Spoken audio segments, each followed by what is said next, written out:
Hate me, call me whoever you want to call, I don't care.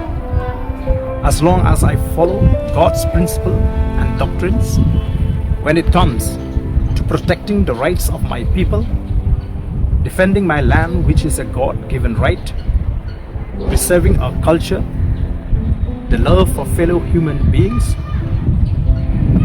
I know I have been wrongly portrayed and misrepresented by those who are against this belief and principle, who are too afraid to see that this ideology will one day become an ideological power. When I try to correct the wrong, when I try to teach the people about their rights, when I try to uncover the hidden agendas of those vested interests people who have been exploiting and manipulating the minds of the innocent all the while, I was instead branded as a holier than thou person, which I am not. Let me tell you in a very categorical term that nothing can stop me. All these allegations, insinuations will not be able to reduce the fire within me to fight for the cause of my people and my state.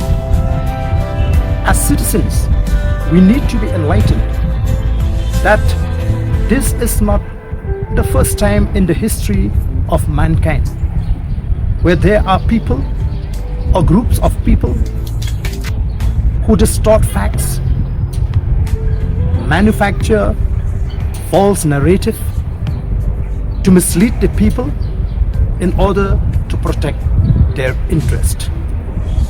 I would therefore call upon all the right-thinking people to join us in our fight against these evil forces.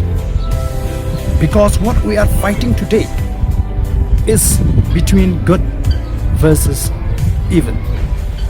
I will continue to fight with full conviction till the goal is reached, unless the people reject it.